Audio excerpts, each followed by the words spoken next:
मित्रांनो, हाय कोलेस्ट्रॉल म्हणजे रक्तामध्ये कोलेस्ट्रॉलची पातळी वाढणं हा प्रॉब्लेम खूप कॉमन झाला आहे आणि बरेच जण मग टेस्ट केल्यानंतर लगेच कोलेस्ट्रॉल कमी करण्यासाठी मेडिसिन्स चालू करतात. पण तुम्हाला माहिती आहे का, कोलेस्ट्रॉलची मेडिसिन्स लाँग टर्म घेणं, सतत घेणं ह्याचे खूप दुष्परिणामसुद्धा आहेत. म्हणूनच आजच्या व्हिडिओमध्ये मी तुम्हाला सांगणार आहे की तुम्हालासुद्धा हाय कोलेस्ट्रॉलचा प्रॉब्लेम असेल किंवा रक्तामध्ये कोलेस्ट्रॉल वाढलं असेल तर घरगुती उपाय काय केले पाहिजेत, तुम्ही काय खाल्लं पाहिजे जेणेकरून तुमचं रक्तातलं कोलेस्ट्रॉल नॅचरली कमी होण्यासाठी मदत होईल. सो हा व्हिडिओ तुमच्या सर्वांसाठी खूप महत्त्वाचा आहे. हा व्हिडिओ संपूर्णपणे नक्की बघा. माझं नाव आहे डॉक्टर स्मिता भोईर पाटील. मी होलिस्टिक डॉक्टर आणि न्यूट्रिशनिस्ट आहे आणि मी PHD क्लिनिक पुण्याची फाउंडर आहे. मित्रांनो, कोलेस्ट्रॉल जेव्हा वाढतं तेव्हा फॅटी लिव्हरचा त्रास होऊ शकतो, हृदयरोग आहेत ते होण्याचे चान्सेस वाढतात. त्यानंतर शरीरामध्ये इन्फ्लेमेशन वाढतं, इवन डायबिटीज होण्याचे चान्सेससुद्धा वाढतात. म्हणूनच बऱ्याच वेळा कोलेस्ट्रॉल वाढल्यानंतर डॉक्टर सजेस्ट करतात की तुम्ही कोलेस्ट्रॉलचे मेडिसिन चालू करा. पण जर तुम्ही कोलेस्ट्रॉलच्या मेडिसिन्सचे साईड इफेक्ट्स वाचले तर ते सुद्धा खूप जास्त प्रमाणात आहेत. म्हणूनच कोलेस्ट्रॉलचे मेडिसिन्स जेवढं होईल तेवढं तुम्ही अवॉइड केलं पाहिजे आणि कोलेस्ट्रॉल नॅचरली कसं कमी होईल ह्याकडे लक्ष दिलं पाहिजे. सो कोलेस्ट्रॉल वाढणं म्हणजे काय? सो बघा, कोलेस्ट्रॉल चांगलं कोलेस्ट्रॉलही असतं आणि वाईट कोलेस्ट्रॉलही असतं. सो जे LDL कोलेस्ट्रॉल आहे किंवा ट्रायग्लिसराईड्स आहेत, ज्याला आपण म्हणतो की हे खराब कोलेस्ट्रॉल आहे, आणि जे चांगलं कोलेस्ट्रॉल आहे ते म्हणजे HDL, हाय डेन्सिटी लायपोप्रोटीन. हे ॲक्च्युली हार्टला प्रोटेक्ट करत असतं. सो त्यामुळे चांगलं कोलेस्ट्रॉल घेणं गरजेचं सुद्धा आहे, कारण त्यामुळे तुमची हेल्थ जी आहे ती चांगली राहते आणि तुमच्या हृदयाचं आरोग्यसुद्धा चांगलं राहतं. सो खराब कोलेस्ट्रॉल कमी करण्यासाठी ह्या काही गोष्टी आहेत त्या तुम्ही तुमच्या आहारामध्ये नियमितपणे नक्की ॲड करा. सगळ्यात पहिली जी गोष्ट आहे ती म्हणजे ओट्स. तुम्ही तुमच्या आहारामध्ये नियमितपणे ओट्स खाणं सुरुवात करा. बघा, ओट्समध्ये बीटा ग्लुकॉन नावाचा सोल्युबल फायबर असतो जो कोलेस्ट्रॉल डायरेक्टली कमी करण्यासाठी मदत करतं. सो तुम्ही जर 1 वाटी ओट्स नियमितपणे खाल्ले तर तुमचं 5 ते 10% कोलेस्ट्रॉल कमी होण्यासाठी मदत होईल. सो म्हणूनच नियमितपणे कुठल्या ना कुठल्या प्रकारे तुम्ही ओट्स खाऊ शकता.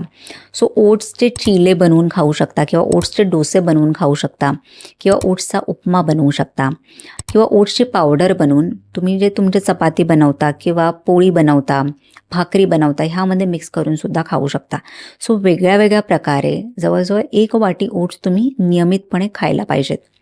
त्यानंतर दुसरी जी गोष्ट तुम्हाला करायची आहे ती म्हणजे चांगले फॅट्स जे आहेत ते तुमच्या आहारामध्ये ॲड करायचे आहेत.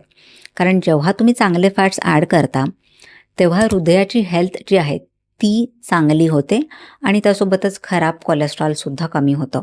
सो जो पदार्थ तुम्हाला ॲड करायचा आहे तो म्हणजे अक्रोड.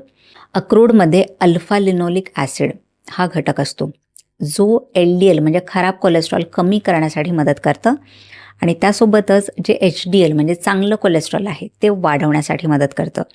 सो दररोज तुम्ही एक 3 ते 5 अक्रोड घेऊ शकता. पण अक्रोड घेताना तुम्ही त्याला नेहमी भिजवून खा, जेणेकरून ते शरीरामध्ये व्यवस्थित अब्झॉर्ब होईल आणि त्याचा फायदा तुम्हाला होईल. पण बघा, जास्त अक्रोड खाऊ नका, कारण डायजेशनचे प्रॉब्लेम होऊ शकतात. तुम्हाला ब्लोटिंग होऊ शकते, पोटामध्ये दुखू शकतं किंवा गॅसेसचा प्रॉब्लेम होऊ शकतो. म्हणून 3 ते 5 अक्रोड एवढेच खा, त्यापेक्षा जास्त खाऊ नका. त्यानंतर तिसरी गोष्ट जी तुम्हाला करायची आहे ती म्हणजे थोडंफार ऑलिव्ह ऑइल तुमच्या डाएटमध्ये नक्की ॲड करा. सो ऑलिव्ह ऑइलमध्ये मोनो अनसॅच्युरेटेड फॅटी ॲसिड्स असतात, ज्याला मुफा असं म्हणतात. सो हे सुद्धा खराब कोलेस्ट्रॉल कमी करण्यासाठी मदत करतात. सो बघा, जे ऑलिव्ह ऑइल आहे ते तसं जेवणासाठी वापरलं नाही पाहिजे, पण जर तुम्ही सॅलड रेग्युलरली खात असाल तर ॲज अ सॅलड ड्रेसिंग म्हणून तुम्ही वापरू शकता. तुम्ही कुठल्याही प्रकारची चटणी बनवत असाल तर त्याच्यावर टाकून तुम्ही घेऊ शकता. सो 1 ते 2 चमचे ऑलिव्ह ऑइल तुम्ही नक्की ॲड करा. पण जसं मी सांगितलं ते जेवणासाठी वापरू नका, कारण त्याचा जो हीटिंग पॉईंट आहे तो खूप कमी आहे, म्हणून जेवणासाठी हे सुटेबल नाही. पण ऑलिव्ह ऑइल तसं खूप हेल्दी आहे. जर पॉसिबल असेल तर ते नक्की रेग्युलरली ॲड करा. आणि जर ऑलिव्ह ऑइल घेणं पॉसिबल नसेल तर तुम्ही तूपसुद्धा घेऊ शकता, कारण तुपाचे सुद्धा तेवढेच फायदे आहेत. खूप जणांना वाटतं की तूप जर आम्ही खाल्लं तर आमचं कोलेस्ट्रॉल वाढेल, पण जसं मी सांगितलं की कोलेस्ट्रॉल 2 प्रकारचं असतं, चांगलं कोलेस्ट्रॉल आणि खराब कोलेस्ट्रॉल. सो तूप जर तुम्ही खाल्लं तर तुमचं चांगलं कोलेस्ट्रॉल वाढेल.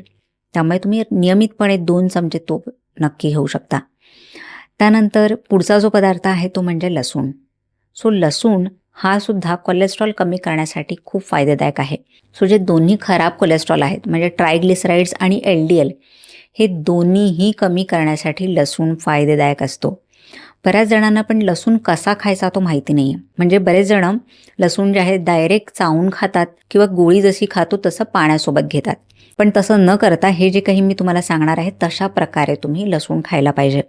बघा, लसूण थोडासा तुम्हाला चावून तो बाहेर ठेवायचा आहे.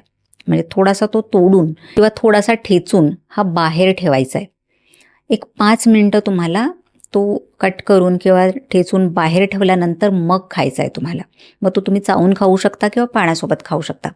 तर ह्याचा जास्त फायदा आहे, कारण ह्यामध्ये जे कंपाऊंड असतं ज्याला ॲलिसिन म्हणतात हे ॲक्टिवेट होतं जेव्हा तुम्ही तो कट करून किंवा ठेचून बाहेर ठेवता आणि त्याचा मग तुम्हाला खूप जास्त फायदा होतो. सो जेव्हा केव्हाही तुम्ही लसूण खाता तो अशा प्रकारे खा, जेणेकरून तो तुमच्यासाठी खूप फायदेशीर असेल. सो ह्या ज्या गोष्टी आहेत त्या तुम्ही नियमितपणे फॉलो करा आणि त्यासोबतच ज्या काही गोष्टी तुम्हाला माहिती आहेत की जास्त प्रमाणात साखर खाणं, मैद्याचे पदार्थ खाणं, चिप्स किंवा पॅकेटमधले फूड खाणं, जंक फूड सतत खाणं, हे सगळं तुम्हाला कमी करावं लागेल. तरच तुम्ही कोलेस्ट्रॉल जे आहे ते नॅचरली नियंत्रणात आणू शकता. सो कोलेस्ट्रॉलचं मेडिसिन घेण्याच्या आधी ह्या सगळ्या गोष्टी नियमितपणे नक्की फॉलो करा. आणि मग 1 महिन्यानंतर तुम्ही पुन्हा कोलेस्ट्रॉलची टेस्ट करून बघा.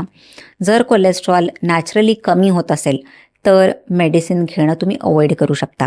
So thank you for watching this video. हा व्हिडिओ तुम्हाला कसा वाटला मला कमेंट सेक्शनमध्ये जरूर सांगा आणि हा व्हिडिओ तुमच्या फ्रेंड्स फॅमिली मेंबर्ससोबत सुद्धा नक्की शेअर करा. सो हेल्दी खा, हेल्दी राहा आणि स्वतःची काळजी घ्या. बाय.